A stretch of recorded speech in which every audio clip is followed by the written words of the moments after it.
जय हिंद। देखिए, पिछली वीडियो हमने आपको अनुच्छेद 131 तक बता दिए थे। आर्टिकल 131 तक हमने ये बता दिए थे। ये भाग चौथा चल रहा है। भाग 4 में संघ का विवरण दिया गया है। भाग 4 में संघ का विवरण दिया है 51 से लेकर 52 से लेकर 151 तक। इसमें पूरे में संघ के बारे में चर्चा। ये संघ यानी भारत देश, जो सभी राज्यों का यूनियन है संघ। तो इसी में हमने आप देखते हैं, अब आगे से 131 में दे दिया, अब आगे 132 से देखते हैं। देखिए 132 में, और हाँ एक बात आपको बता दें, इससे पहले हमने आपको रीजनिंग की भी क्लास चालू कर दी है। रीजनिंग की भी वीडियो आने लगी है, अगर देखना चाहे तो उसे भी देखिएगा। रीजनिंग काफी महत्वपूर्ण होती है, अपने कंपटीशन में भी आती है, काफी कामों में ज्यादा रीजनिंग का बहुत महत्वपूर्ण काम रहता है। ठीक है, आज 132 देखते हैं। देखिए 132 में क्या दिया गया है। 132 दिया, कोर्ट द्वारा कुछ मामलों में अपीलीकरण। अपीलीकरण का मतलब समझते हैं आप? अपीलीकरण हम लोग किसे कहते हैं? किसी भी काम को, ध्यान सुनिए, किसी भी काम को जैसे हम कहीं पर भी हैं तो अपने काम के लिए अपील करते हैं किसी। आपने देखा होगा, न्यूज़पेपर पढ़ते हैं आप लोग? न्यूज़पेपर पढ़ते हैं? जो पढ़ते हो कमेंट करके जरूर बताइएगा, न्यूज़पेपर कौन पढ़ता है। देखिए न्यूज़पेपर दिखाता है हाई कोर्ट से की अपील।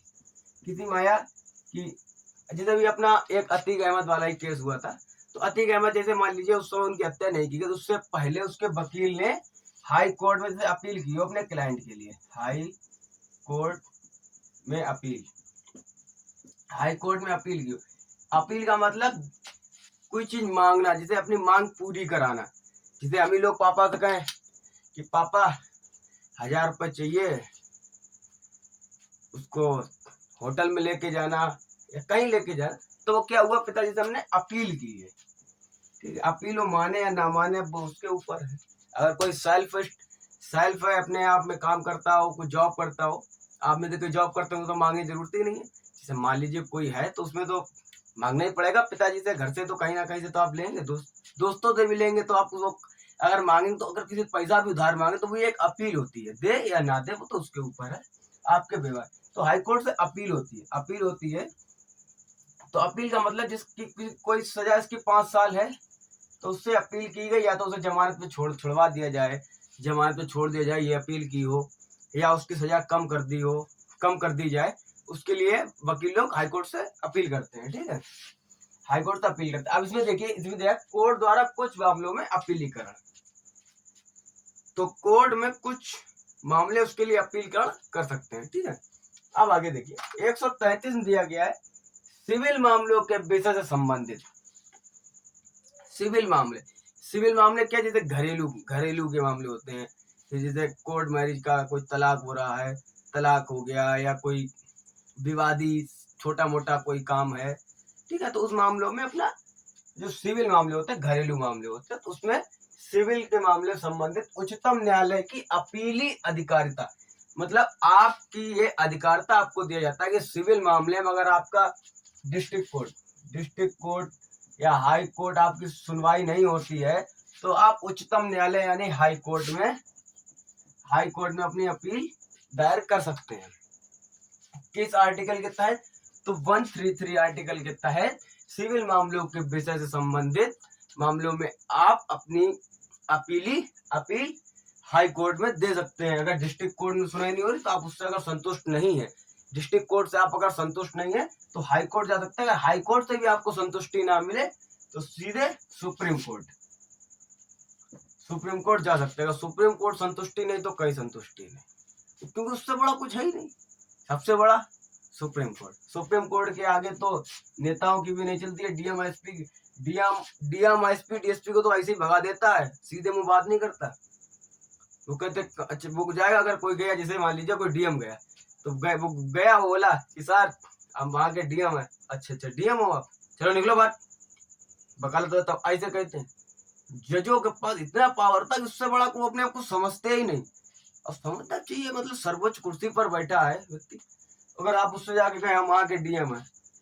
अपने भारत में 700 प्लस जिला है, 700 प्लस है, तो 700 प्लस डीएम हुए, और सुप्रीम कोर्ट का जज मैंने एक है, वो तुम्हारे 700, तुम 700, एक जिले को वो तुम्हारे 700 प्लस जितने डीएम उन सभी का कोर्ट है। वो 130 करोड़ प्लस जनसंख्या है, 130 करोड़ है, 13 मिलियन, 130 मिलियन। है, उस 130 करोड़ प्लस जनसंख्याओं का वो एक न्यायाधीश है। सुप्रीम कोर्ट में बैठा। आप एक जिले के होते, जिले में कितने 10 लाख 15 लाख, 10 लाख पे एक सांसद चुना जाता है। 1961 के तहत 10 लाख पे एक सांसद चुना जाता है। 10 लाख पे एक सांसद चुना जाता है, तो 10 लाख पे एक सांसद चुना जाता है, तो एक जिले का एक ही सांसद होता जाता है। अब तो कहीं कहीं बदल गए हैं, एक जिले में एक ही सांसद होता है। जैसे हमारे फर्रुखाबाद डिस्ट्रिक्ट में एक सांसद है, एक ही डीएम। यहाँ की जनसंख्या 10-12 लाख प्लस है, लगभग 12 लाख प्लस है। तो उसमें 12 लाख पे एक डीएम, उस तुम्हारी 12 लाख पे एक डीएम, और वो 130 करोड़ जनसंख्या पे एक जिलाधीश, तो उसमें अब तुम उसकी शरीकत कहाँ से कर लोगे? यहाँ पे लोग डीएम बन गए, अच्छी बात, लेकिन वहां पर जाकर डीएम जो भी आप है, एसपी डीएम डीजीपी, किसी कुछ नहीं सुनता समझता, सीधे बर्खास्त, ऐसा बोली। तो पावर है उसके पास, वो 130 करोड़ देख रहा है। डीएम सिर्फ 12 लाख जनसंख्या किसमें जिले में होती, वो तुम्हारे 700 प्लस जिलों का मालिक बना बैठा, और उसके लिए आगे तो नेता की भी किसी की नहीं चलती, वो किसी की नहीं सुनते कोर्ट में मतलब किसी की भी, कितने वो बड़े हो आप, वो कितने बड़े हो आप, आपकी वो नहीं सुनेंगे। ठीक है, आपकी कितनी बड़ी भी नहीं सुनेंगे। आप समझिए 10 लाख पे एक सांसद आता, सांसदों की नहीं सुनते, आप 10 लाख पे एक चुनकर आए हो, तो जनता का सेवक हो, समझ गए आप। अपील अधिकार तक मतलब घरेलू मामले में, सिविल मामलों में। अब देखिए, आपराधिक मामलों में उच्चतम न्यायालय में अपीलीकरण का प्रावधान।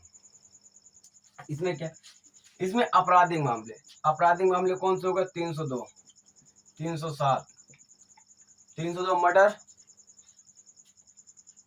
समझ रहे आप, 302 हत्या।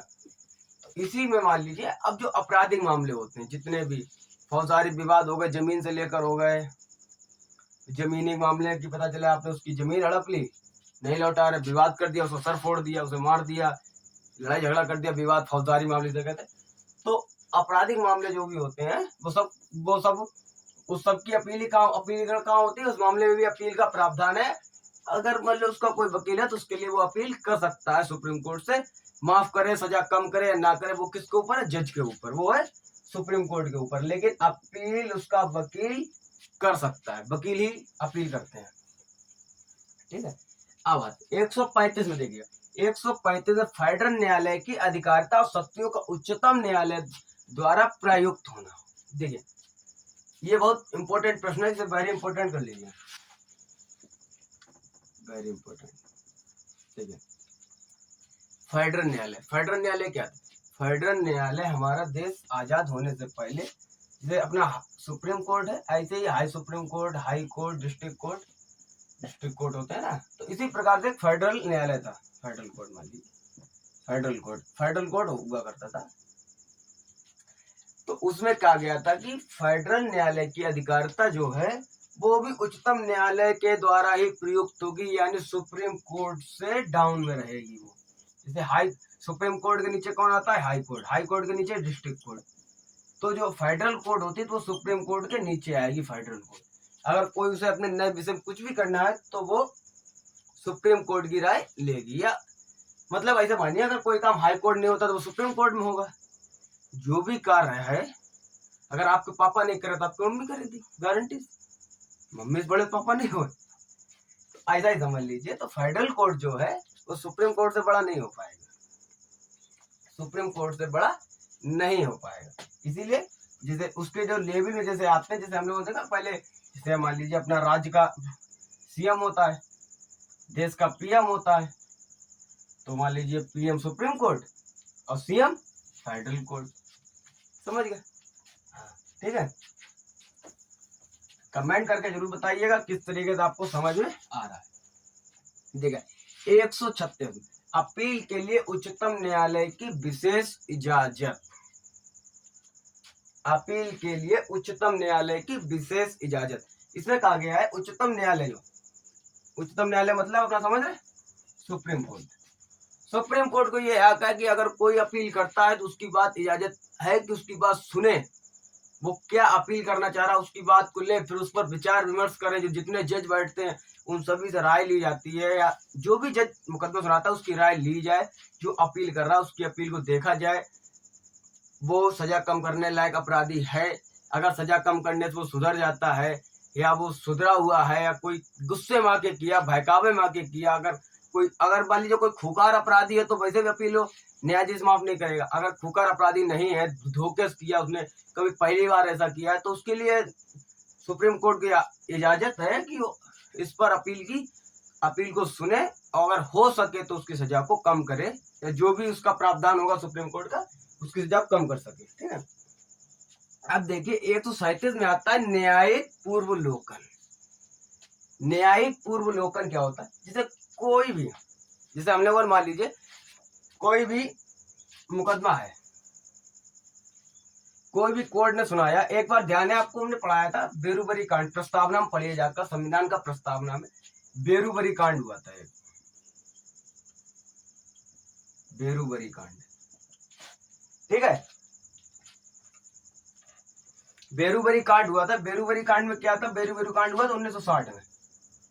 1960 में बेरूबरी कांड में 1960 में संविधान की जो प्रस्तावना थी, जो संविधान का भी अब देखिएगा प्रस्तावना पे, एक सबसे पहली वीडियो हमारी प्रस्तावना पे ही बनी है, उसे देखिएगा, सबसे पहली वीडियो प्रस्तावना पे। प्रस्तावना में क्या दिया गया था? प्रस्तावना जो है संविधान का प्रमुख भाग है, जोड़ा हुआ एक प्रमुख पन्ना, जिसे कोई मान लीजिए पूरे संविधान का निचोड़ किसमें रखा गया? तो प्रस्तावना में रखा गया। ठीक है। बेरूबरी कांड में बेरूबरी ने कहा था कि 1960 में हुआ था कि प्रस्तावना जो है संविधान का भाग नहीं है। फिर 1973 में केशवानंद भारती जो एक जज थे, केशवानंद भारती ये कब हुआ था? 1973 में। 1973 में ये हुए थे। तो बेरूबरी कांड में उन्होंने क्या माना था? सुप्रीम कोर्ट ने क्या माना था बेरूबरी कांड में? कि ये प्रस्तावना जो है संविधान का भाग नहीं है। लेकिन केशवानंद भारती 1973 वाले में प्रस्तावना को संविधान का भाग माना। अब इसका मतलब यही है न्यायिक पूर्वलोकन। अगर किसी कारणवश से सुप्रीम कोर्ट द्वारा अगर कोई भी जो वाक्य है, जो भी मंजूरी दी है, यानी जो भी मंजूरी दी है, जैसे प्रस्तावना भाग मान लिया था, नहीं माना, मतलब जो भी बात कही हो, जिस बात पर भी उन्होंने आदेश दे दिया हो कि हाँ ये हो जाएगा, उसके बाद अगर उसे पता चले ये गलत है, तो उस जज को पीठासीन करके जो अन्य जज हैं उस विषय पर उसमें बदलाव कर सकते हैं।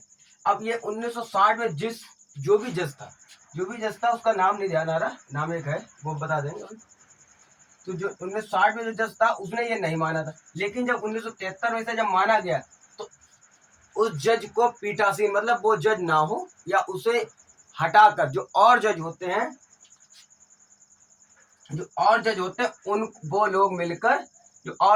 वो सब मिलकर इसको फिर सही कर देते हैं, इसमें बदलाव करते हैं कि हाँ ये गलत हुआ था सुप्रीम कोर्ट से, अब इसे हम लोग सही कर सकते हैं। तो यही कहा गया था न्यायिक पूर्वलोकन। न्यायिक पूर्वलोकन यही है, शुद्ध हिंदी बात में, किसी भी बात को, किसी भी आदेश को सुप्रीम कोर्ट द्वारा गलत जारी कर दिया जाता है तो उसमें बदलाव के लिए 137 अनुच्छेद 137 का उपयोग करके उसे सही कर दिया जाता है, उसमें बदलाव कर दिया जाता है। ठीक है। अनुच्छेद 138 उच्चतम न्यायालय के अधिकार में वृद्धि। उच्चतम न्यायालय में अधिकार की वृद्धि। उच्चतम न्यायालय में अधिकार की वृद्धि कौन करता है? वो करता है संसद। उच्चतम न्यायालय के अधिकार में वृद्धि कौन करता है? वो करता है संसद। आप उच्चतम न्यायालय के अधिकारों में वृद्धि कर सकते हैं, कमी नहीं कर सकते। उच्चतम न्यायालय में आप क्या कर सकते हैं? वृद्धि कर सकते हैं, लेकिन कमी नहीं कर सकते। मतलब कैसी कमी? आप उनके अधिकारों को बढ़ा सकते हैं। आप ये नहीं कर सकते कि आपसे हाईकोर्ट छीना जा रहा है क्या, या आपको कुछ भी, उसकी वृद्धि ही कर सकते हैं अधिकार में, आप कमी नहीं कर सकते। संसद के संसद कितने अंग होते हैं? तो संसद के अपने 3 अंग होते हैं, लोकसभा, राज्यसभा और राष्ट्रपति। ठीक है। तो आप लोग समझिएगा 138 में, कमेंट करके जरूर बताइएगा कैसा लगा पढ़ने के बाद। तो आज के लिए इतना ही। अगली वीडियो में आपको 139 से 151 तक इसे खत्म कर देंगे। अगली वीडियो में संघ को खत्म कर देंगे, संघ खत्म। आगे देखेंगे 152, फिर राज्य के बारे में आ जाता है, राज्य के बारे में आता है, फिर राज्य के बारे में पढ़ेंगे। आज के लिए इतना ही, बस। जय हिंद।